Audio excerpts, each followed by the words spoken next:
सुधीर नाम के ब्राह्मण बोले हैं रतोड़ी।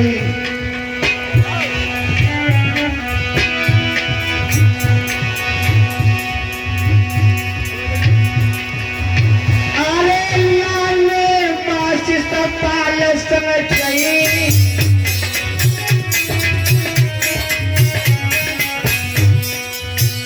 प्रभु ध्यान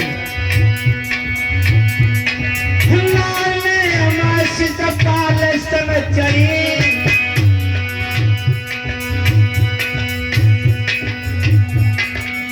मैं तो अपन चाल कमाई दूंगी मेरे पंडित।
शब्दों में कहने लगी, अगर आप चिट्ठी नहीं लेके जाओगे तो मैं अपने प्राण गंवा दूंगी, जहर खा के मर जाओ। पंडित जी बोले तो बड़ी जहर पाएंगे, चाहे फांसी लगा ले, चाहे रेलगाड़ी से कट के मर जाओ, चाहे कुछ भी करो, लेकिन ये चिट्ठी इतनी जल्दी कैसे पहुंच जाएगी बस इतना बता दो। बुढ़ापे का शरीर है, कैसे जाएंगे समझ आएगी। बोलिए सर पंडित जी ब्राह्मण दया करते हैं और ब्राह्मणों के अंदर दया होती है, कोमलता होती है, क्रोध करने की कोशिश ना करें। चलनी ऐसा करो कि चिट्ठी लिख दे और तैयारी करो, कागज कलम लेकर के रुकमणी बैठ जाती है, चिट्ठी लिखती, लिखो चिट्ठी रुकमणी पढ़ियों का ना है। और चिट्ठी में लिखा है रुकमणी ने,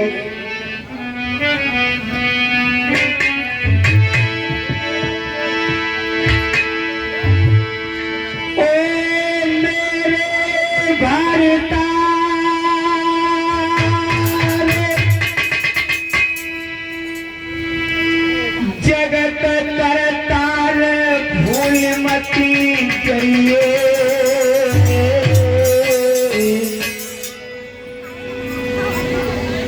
₹100 राम भी संत नगर से आके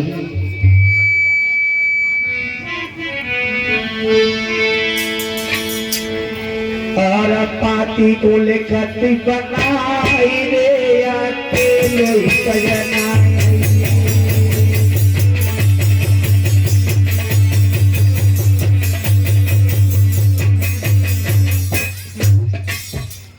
किसकी कितनी भी फौज आ रही हो, मेरा अकेला शेर आएगा। और शेर होता है क्योंकि पीठ पर बार तो कायम करते हैं। मेरा अकेला शेर आएगा पंडित जी, और किसकी चाय कितनी बड़ी फौज है कुछ नहीं तुम्हारे साथ।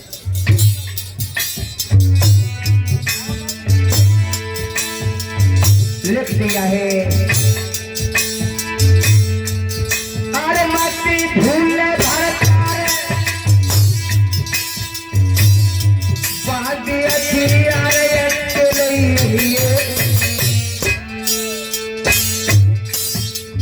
बले शास्त्री मेरा थार लिखे गई।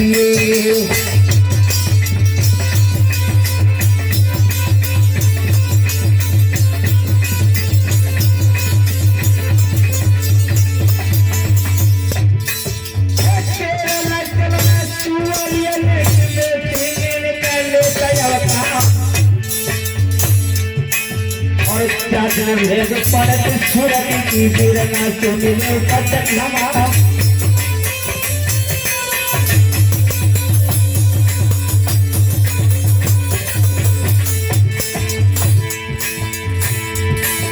श्याम स्टूडियो लगला में पुरंदरो सेवंदरो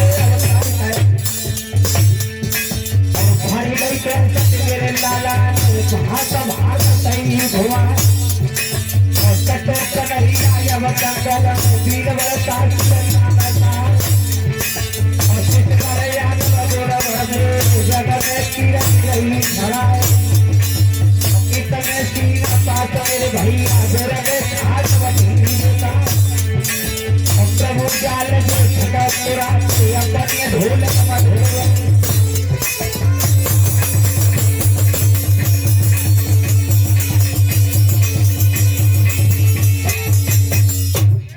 इस पत्र को लिखा सुधीर नाम के ब्राह्मण को पत्र दे दिया जाता है, ले लो महाराज पाती और चले जाओ जल्दी आना।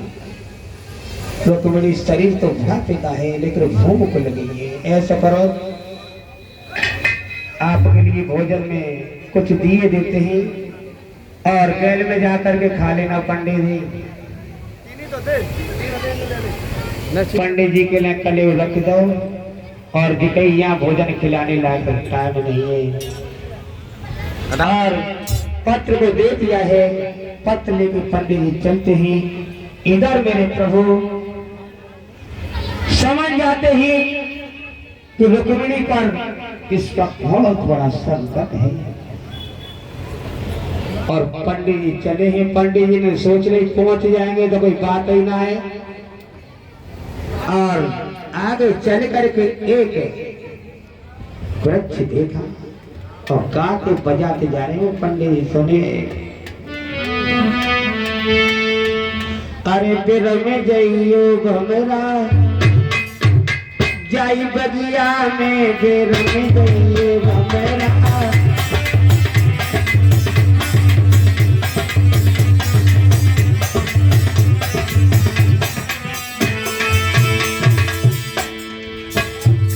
बेर में जाइयो भमरा जाई बगिया में, बेर में जाइयो भमरा।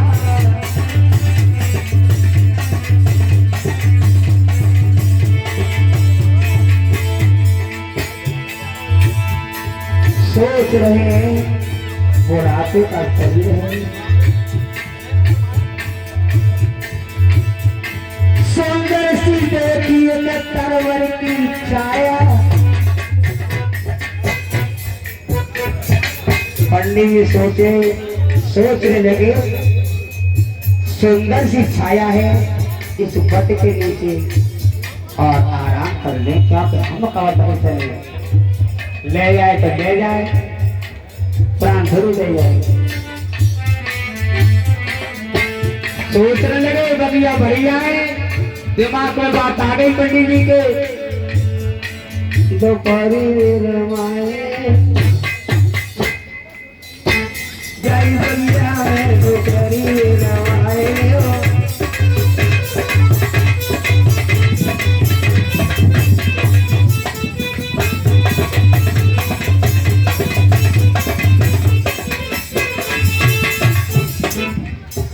माता बहनों की बात बताएं, हम और वाले तबला वाले नहीं, वो तो वृंदावन वाले गाते। एक बार वृंदावन वालों ने कह दिया हमसे, भाई आपकी भावस्त तो नहीं मानी जाती है, ढोलक से बताते जब तक और वाले तबला ना हो तब तक न तो नाच और न हम टूने के निकले न फिल्मी दुनिया वाले चले। हमने भी कह दिया सुनिए महाराज, और अगर तबला होए ना होए तो हम भी किसी से, और अगर तबला होए ना होए तो किसी बात की कम नहीं है। यदि ढोलक बाजों मिल जाए तो हम भी किसी से कम नहीं है।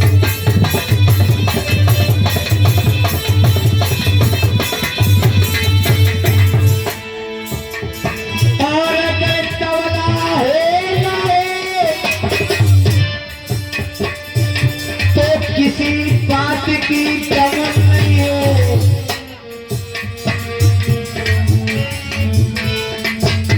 की दौलत पाँचों मिल जाए तो हम भी किसी से कम नहीं है।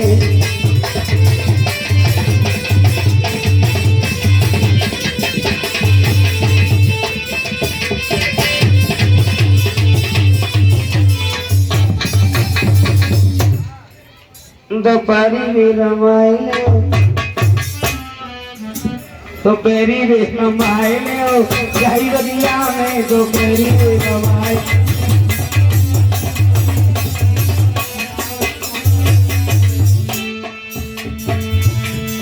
सुंदर सी देखी 71 वर्ष की छाया और पाई में आसन में सुरने लगाया। कछुलाए सो खाए ले कछुलाए सो खाए ले चंद्रिया में दोपहरी भी रमाए ले।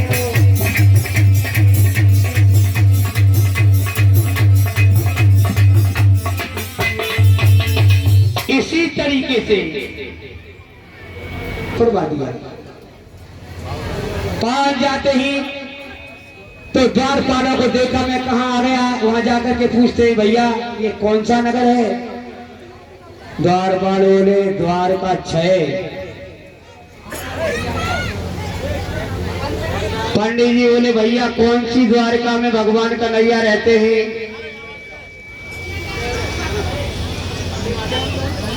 कन्हैया 6। अब शादी बढ़िया है।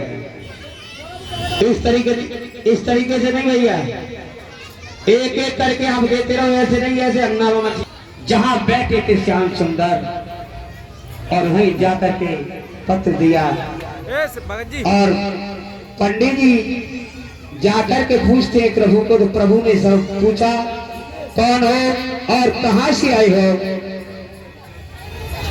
तो क्या मानो तो हीलेश भैया जी की तरफ से आते ही सच्चिदानंद ब्रह्म सदा सहयोग।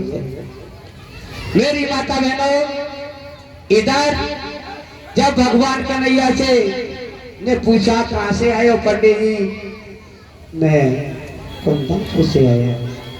और रुक्मिणी आप जानते हो प्रभु, आप जानते हो आपका ही नाम कन्हैया है। हाँ, कन्हैया की तरफ देखो तो काले बुद्ध बताओ रुक्मिणी मरी तो या काले के ऊपर ही मरी है। कितना सुंदर ढूंढो है। आज प्रभु समझ गए कहां से आया पंडित जी। तो पंडित जी बोले सुनिए प्रभु जी,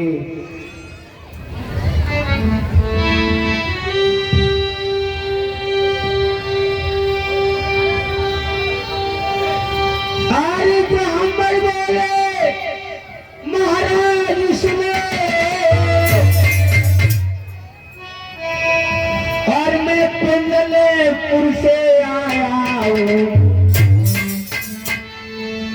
रुक्मिणी तुम्हारी बात है।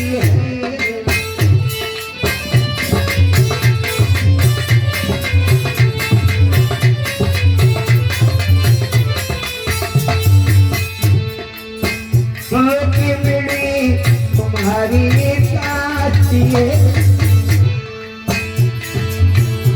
उसका संदेशा लाया रुक्मिणी तुम्हारी बात है।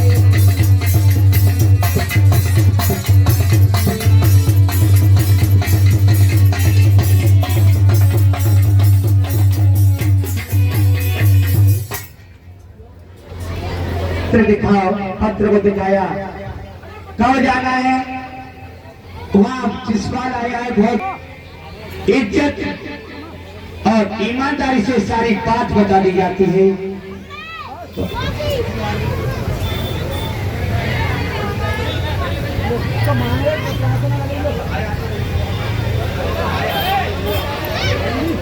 पत्र को देखते ही भगवान कन्हैया कहने लगे, जब शिषपाल आया है वहाँ फौज है और मैं अकेला, क्या मैं वहाँ मरने के लिए जाऊंगा।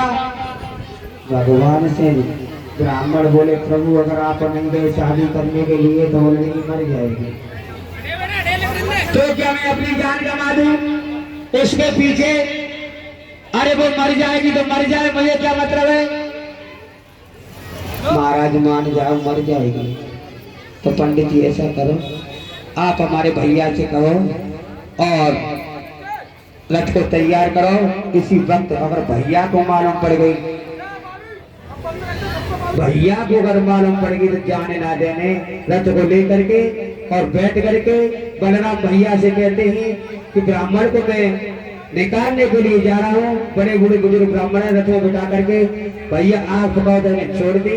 उसी वक्त भगवान कन्हैया और उन्हें लेकर के और चले हैं। बोले महाराज मार्ग में बहुत टाइम लगेगा और हुक्म शादी जबरदस्ती कर रहा है, शादी हो जाएगी, चिंता मत करो पंडित जी। अब तुमने हमें बताया नहीं तो हम देखते हैं।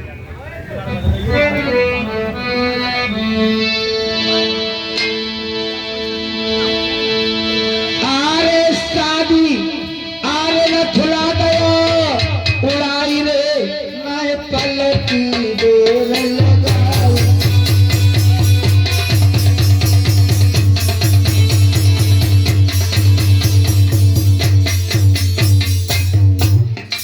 पंडित जी सलामा देखो कैसे सलेमा देखो तुम्हें हम देखेंगे। और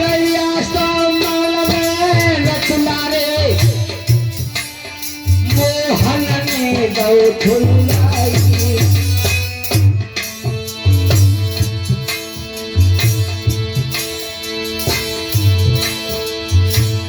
महाराज के ब्राह्मण दिल में गए घबराए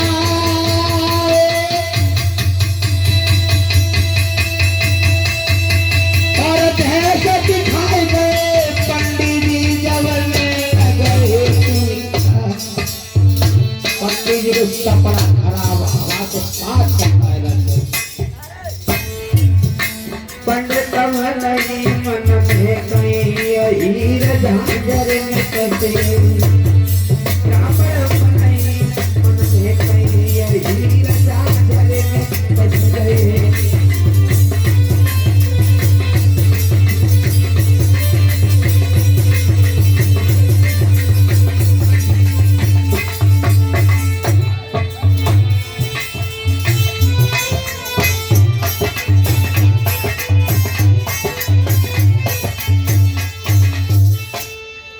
पंडित जी सोच रहे हैं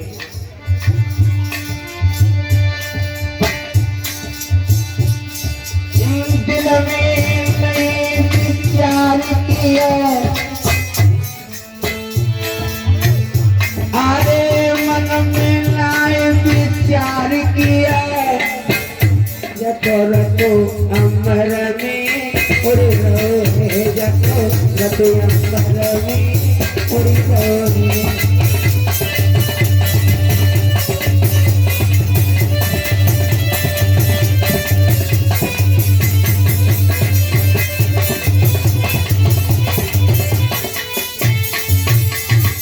आंखें बंद कर लो पंडित जी, भय नहीं लगेगा।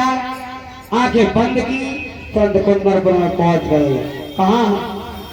जहां बारात खड़ी है, चारों तरफ से भीड़ है।